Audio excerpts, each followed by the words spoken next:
Some time ago, my wife and I were in Asia.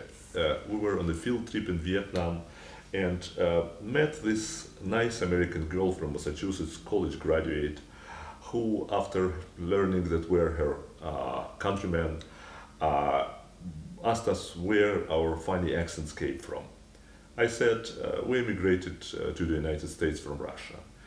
And she said something very strange to me. She said, why would anyone want to emigrate to the United States? It was quite an interesting question. I said, what do you mean? She answered, but the United States is an oppressive, terrible country. People live here, we're racist. We're deprived of so many things that other people have. Whoa, whoa, whoa. I said, wait a second. And I looked around. We were climbing the 1001 steps to a holy mountain with another cave where another Buddha lived. We were in Vietnam, for God's sake, and many people were quietly listening to our conversation, so I decided I cannot let it pass. I said, I'll answer a question, but first I would like to ask you something. She said, okay. Do you know how many people want to immigrate and emigrate to the United States every year? She had no idea. I said, yeah, between 500,000 people probably. Do you know how many people come to this country illegally, kind of crawling through the border, running fences? She said, no, but I've heard about that. And added, we oppress these people as well. We behave terribly. Those poor people coming here and we do to them terrible things.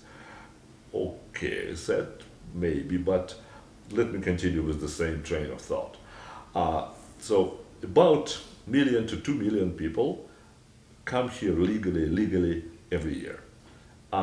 Did you hear about anyone, in the United States who would try to cross illegally United States border or backward from the United States to other country?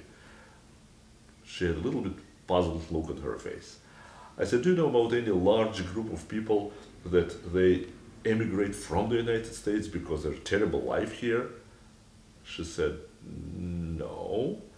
So I said, let's think together. You're an intelligent girl, you're a college graduate, 25 years old, from the great state of Massachusetts. Why would 2 million people want to come here every year and no one seems like want to come out of here?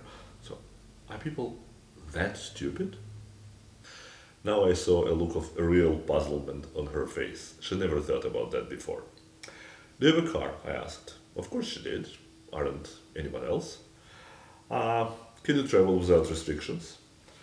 Can your government come and take your property as they please? Do you have a strongman that live in the area and can do with you and neighbors as he pleases?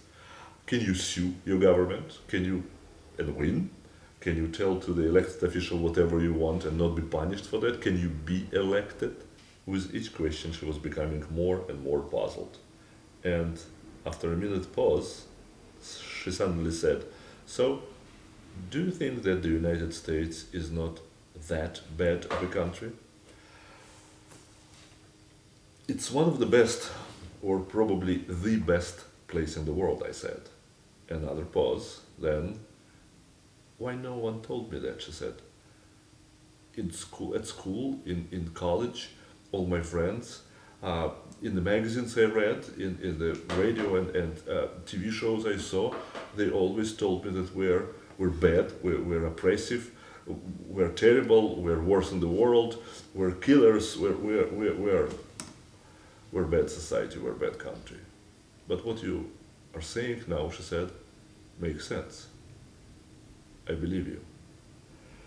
And here, this 25 years old Massachusetts college graduate girl who never heard that her country is quite good said something that I will remember till the end of my life, something that made me think about this book.